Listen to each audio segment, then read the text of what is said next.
Yo, what's up? I'm Matthew Medina with We Are Change San Antonio and Truth Exposed Radio. I'm an activist here in San Antonio and Austin, and I want to talk about today's bomb threats at the University of Texas in Austin and North Dakota.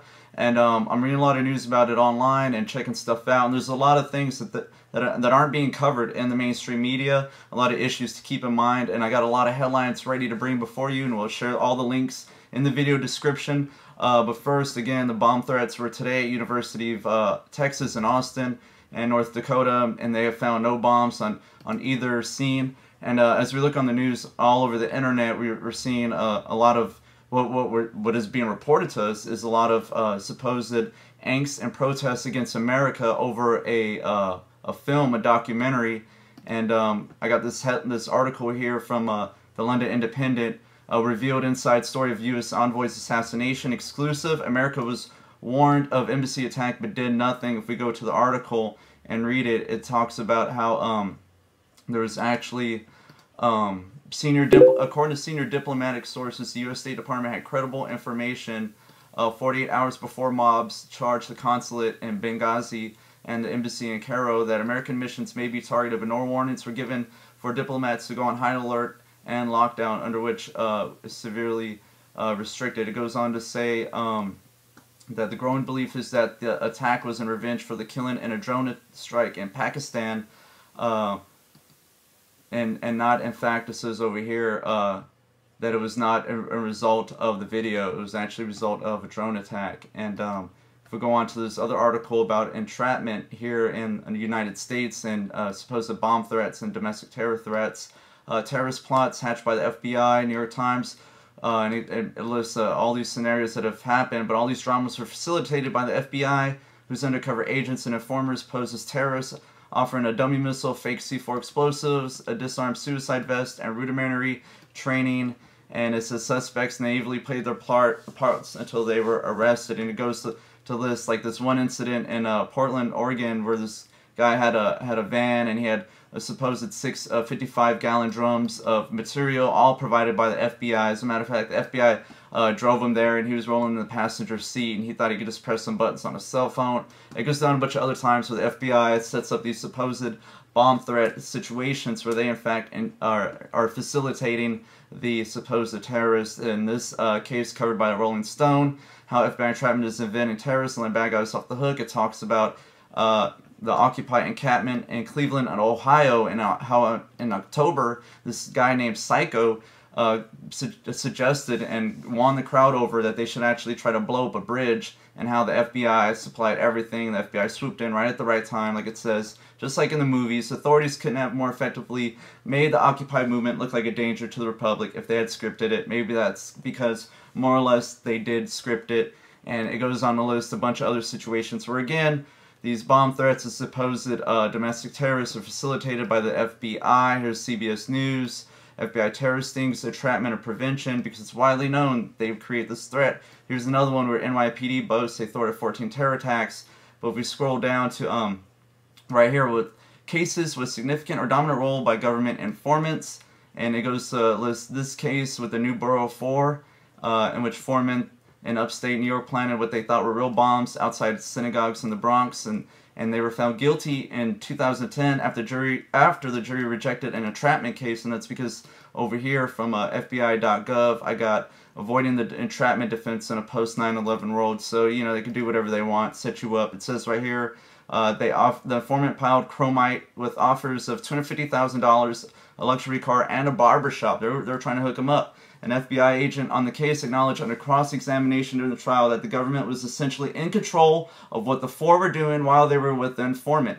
And that just goes on to show that they are in fact in control of the terror. Now I have this headline from the London Guardian, the ex-FBI informant with a change of heart, and quote, "There is no real hunt, it's fixed." And he goes on to say in the first paragraph, his name's Craig Montel, says he did not balk when his FBI handlers gave him the okay to have sex with Muslim women his undercover operation was targeting, nor at the time did he shy away from recording their pillow talk. They said if it would enhance intelligence, go ahead and have sex. So I did, is what he told The Guardian. And he's going on and he reveals everything he did for the FBI. He was basically being paid $11,000 a month. and he was offered all this. He was talking about how he was basically working outside the law, and he was loving it, man, and how one mosque actually sued him because he was so provocative and promoting violence. They suspected he was in there riling up trouble, but again, avoiding the entrapment defense. And again, the headline is because today bomb threats, and there's been bomb threats in San Antonio as well at the airport, and all this fear mongering, and it's being supposedly being spread over this video. But again, it's fear mongering and entrapment, and it's something that's going on in Austin, Texas for a while, because right here's the headline: Austin police infiltrated Occupy Austin. Officers also had a role in making possible illegal devices used in Houston protest.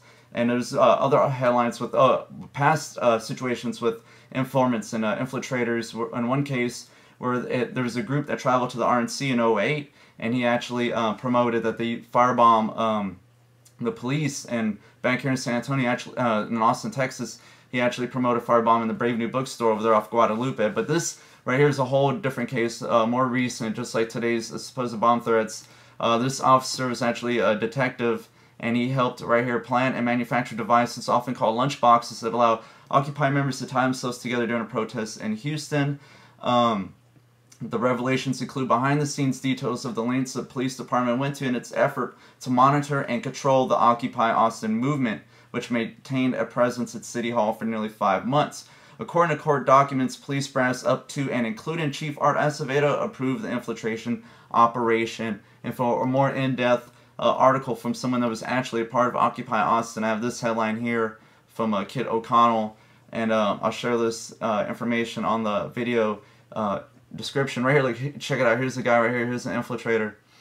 Don't he look suspicious? He was all walking around promoting violence. And like I mentioned earlier, I was also part of Occupy San Antonio in the beginning, and I would go pop in there time after that, and there would be people that would show up and look suspicious, kind of just walk around. And they would ride off on bicycles or whatever, and some of the Occupy San Antonio guys followed them on bikes, and they would go back to police cars. So of course there's informants, but this guy, and there are provocateurs, just like Cass Sunstein's document that he wrote for Harvard that we could look up real quick, where he promoted that the government infiltrate 9/11 conspiracy groups to spread ideas. It's nothing new.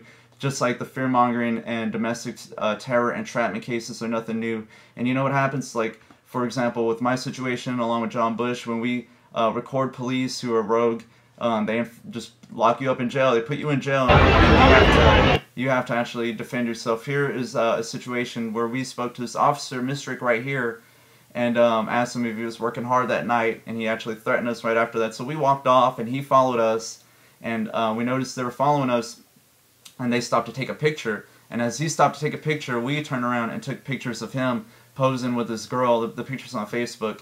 And he didn't like that. And that's where you saw him come up to John Bush and grab him by the arm and let him know that, don't take pictures of me while I'm posing with chicks on 6th Street. I am a cop. You idiot, citizen scum. Whatever he told him, it's irrelevant. We went back afterwards. We saw we saw Officer Mistric after that situation arrested somebody, and we said, hey, maybe he's grabbing other people like that left and right. Who knows? Let's go stand a good distance away and just record with our cell phones. We do, and Officer Mistric loses it, man. I mean, you could tell it's a total sociopath, confirmed by the fact after he takes us to jail, he ends up stalking us on Facebook. Yes, ladies and gentlemen, he stalks us on Facebook after this arrest. This is how they roll in Austin. This is the entrapment, the fear-mongering, the intimidation that goes on there. And this is after our court hearing for that video we just saw over here. This is the wife of John Bush, and as Officer Mistric walked out, he left a note for John Bush's wife. Let's see what happened. If it'll play. We were like, what's this?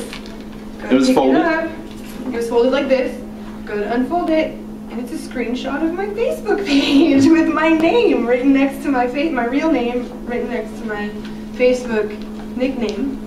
And he had circled and underlined people discussing Antonio's arrest and John and Matt's arrest, and some of the different things that we had talked about doing in response, like flyering the neighborhood with pictures or video of what happened. And so it was really interesting.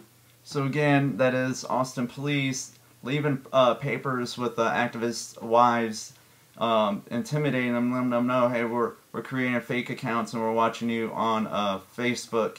And here is right after it happens, we see Officer Mistric. It's trash, but it had her name on it. My name Pictures. on it. I'm just curious why. What's up with that, Mistric? I feel like it's a. We're asking him why did he leave this printout with us, and he just walks off. He doesn't want to tell us why he's printing out our Facebook page, but let's watch it again. You guys need to stop recording. Right, employees only, right there. He just set down a piece of paper next to me on the bench with my Facebook. And he says trash, but it had her name on it. My name Pictures. on it. I'm just curious why. What's up with that, Mistric? I feel like it's a threat or something. Are you threatening her? And then it just so happens, who do we run into right after that? Austin Do Police whatever Chief. we want to do. What are you up to? I ask him what he thinks. Oh, God. There he is. That's Austin Police Chief Art Acevedo, who, like in the other articles before, approved the infiltration of Occupy and encourage and entrap activists. So that's nothing new here in Austin, Texas. But I brought up this case because this is something that's close to home, something I'm involved in, and we're actually going to court to next Wednesday at 1:30. We'll have an event for that on Facebook. We're looking for all the support we can because all we did was record Officer Mistric, and as you can see here, he also did create a fake Facebook account and chatted up with activists under this fake account, and we know it's his account because it was the account he used on those Facebook printouts. And here he is being a creepazoid. You can check it all out in that article, and I'm going to share it up on the video description for this. And it's just something that's close to home, man. It's like our friend Antonio Buehler over here who recorded police as they arrested a woman on New Year's Eve. They handcuffed her behind her back and picked her up by her wrist and were dragging her Guantanamo Bay style. He records it and tells the officers that they're acting out of just unrespectful to this woman, and they put him in jail. And you know, that's just how they roll in Austin, man. It's just fear mongering. They run the town, bomb threats, whatever it is. But I just really want to put these issues out there because you're not seeing in the mainstream media, you're not seeing any coverage of entrapment, FBI mass entrapment, of fear-mongering campaigns and infiltration campaigns. And this is something we have to live with, and this is something that needs to be brought out. And I hope you share this video. Again, I'm Matthew Medina. We are Change San Antonio. Right here, we are Truth Exposed Radio. We're live every Wednesday night, 6 to 8 p.m. Central Time on 90.1 FM in Austin, Texas, or truthexposedradio.com. We do a third hour now on Ustream, so check it out. I hope you liked the video, and I hope you brought some facts, and I'll put the links in the video description. I hope you share them and share this video. Peace out.